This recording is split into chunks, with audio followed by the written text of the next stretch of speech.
Do we even know what that means? No one knows what that means. Do you know what the difference between a urethane resin and a deep pour epoxy is?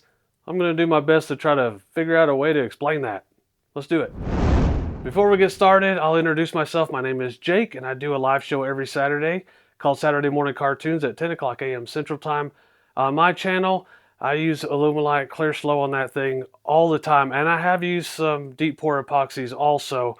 So although I'm not an expert or a scientist, I do play one on YouTube. So let's get started. I think the first thing we need to do is go over some definitions, and I have a shop AI assistant called Johnny, and I'm going to introduce him to you, and he's going to read us the definitions. What's going on, Johnny? Hi, Jake. How are you? All right. Hey, can you read us the definition of an epoxy? Any of a class of adhesives, plastics, or other materials that are polymers of epoxides. Okay, now can you read us the definition of a urethane? Urethane refers to the chemical ester ethyl carbamate, a single compound, or, more commonly, the family of polymers known as polyurethanes. Ethyl carbamate is a crystalline substance used in organic synthesis. I think we all just got dumber from listening to that. Do we even know what that means? No one knows what that means. All jokes aside, all of that technical jargon intimidates people. I use all this stuff and I hear those big words and I don't even care anymore. I don't want to listen anymore. So I'm done learning. So that's the point of what I do, is to get beginners to come in here and do it in simplest terms so it's not intimidating. Basically, what we need to know is a deep pour is going to do a table. And I have an example of that. Here's an example of a river table. This one just had to be made with money. And this thing is about 1 3/4 inches deep. It's super cool, but I made this quite a few years ago, and that's about as deep as you could get with one of those. So the deep pour epoxies are meant for resin tables. Now you can go several layers, or you can actually have some that are specialized to go like up to 4 inches, but it's specialized and there's considerations you have to take. Now that's the deep pour. Now the urethanes it's a faster working time. You have to have a pressure pot, but this is 7.5 inches, and it's all in one pour. There's different colors. You can swirl them.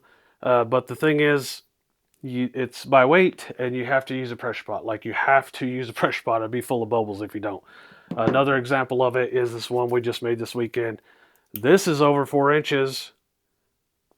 One pour, put it in a pressure pot, and it's done. So let's talk about the limitations of these. As far as the urethanes go, I really believe whatever you can fit in a pressure pot, because I've done 2-gallon pours before, whatever you can get on the pressure pot, it's going to be successful.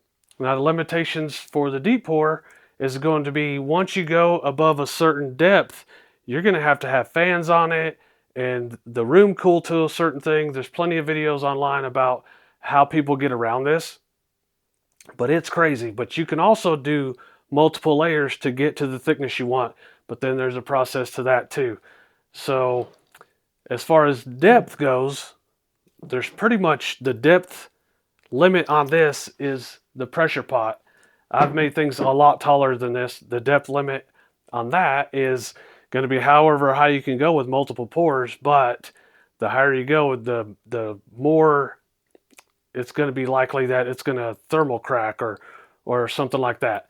Lots of people do the deep pour tables, and they're amazing at it, but there is limitations to somebody that's just coming into the epoxy resin world. They do have limitations, and they normally just say it right on the label. So take that into consideration. Now, I really am not a scientist, but I did work on cars for quite a while during my life, and I think the pressure pot, if you can use an analogy to a car, is when you have your car's running, it's 230 degrees or 240 degrees, whatever, it's running normally, and the radiator is under pressure.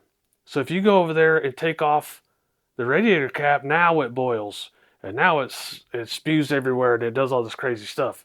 When it's under pressure, the pressure and temperature are relative to each other, so it kind of, for lack of better scientific explanations, It keeps everything under control. And I think that's what the pressure pot helps do in this case too, is it just kind of that has that pressure, so it kind of controls the temperature and it kind of just keeps everything together. Now you can beat it up in the comments about that and see if you think maybe that has something to do with it or anything like that. I just wanted to throw that little tidbit in there because I used to be a mechanic and I just think it's interesting how that works. Now let's talk about how these things are named. A deep pour epoxy is, you would think it's going to be deep, but I think it should be named table epoxy or river table epoxy or something like that. When they call it deep pour, it implies that it's going to go deep, but obviously it doesn't unless you do special stuff to make it go that deep. Now, clear slow is what I use all the time, and it will do this. It'll go deep. So this is called clear slow because they had one before that was just called clear. So this one's clear slow. They have water clear. They have all these other urethanes. But what should this be named? I think this should be called casting resin. Just casting resin and then slow or fast or extended time or whatever. So clear slow, it says slow because the working time on the regular clear was 6 minutes and this is 12 minutes. So that's called clear slow for that reason.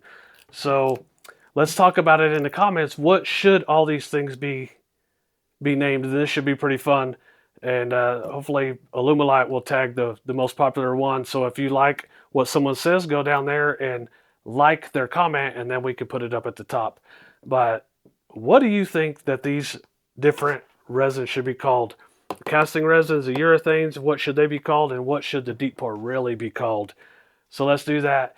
If this helped you at all, or you think that you learned anything, or you want to get into resin casting, go ahead and check out this next video right here because it's probably helpful too. We'll see you later, and y'all be good.